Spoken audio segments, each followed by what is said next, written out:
My opinion about wars have always been the same, that they are completely unnecessary. And when I read the Hiroshima Boy, it made me more convinced in my thoughts. First off, hi, I'm Roving. Welcome to Roving Through Books. And today I'm reviewing the Hiroshima Boy.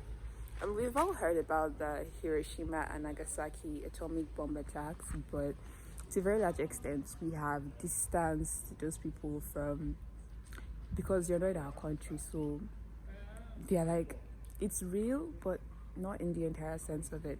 Now, here's what happened. Just in the Second World War, Japan was a part, and what happened is that to make Japan accept that they had lost, because it was different countries against different countries, and to make sure that Japan accepted that, oh, you have finally lost this, 2 atomic bombs were dropped, and one was dropped in Hiroshima and the other was dropped in Nagasaki.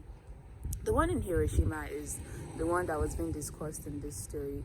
So it's not even a story. The victim, his daughter, details his experiences, and beyond the impact of the atomic bomb itself, we witness how humanity is, how sometimes people can be very kind to you or very mean, and sometimes how you measure a person's kindness or meanness to you is the situation you find yourself in. So sometimes you're in a situation where things are like not so rosy for you.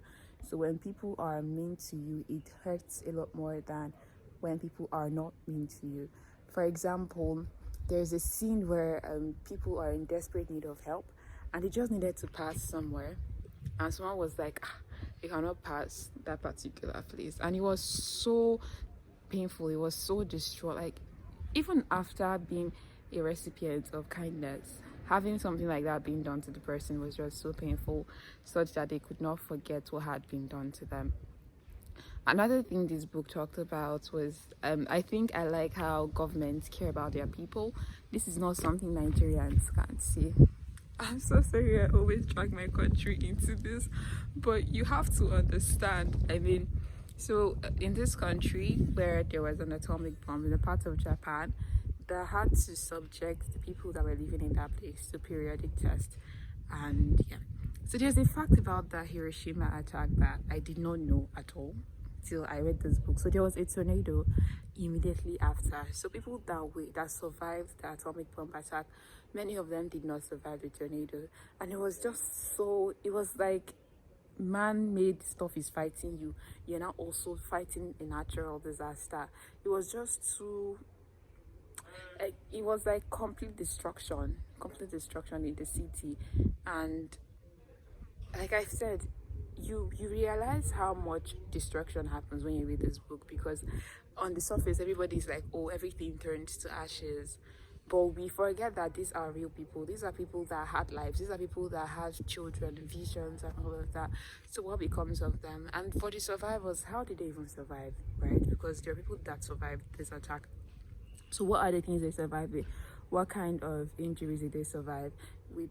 Were they physically harmed? Were they physically injured? Were they in a state where they had to receive surgery, and how was the surgery conducted? The people who had survived this attack, did they die because they did not receive adequate care?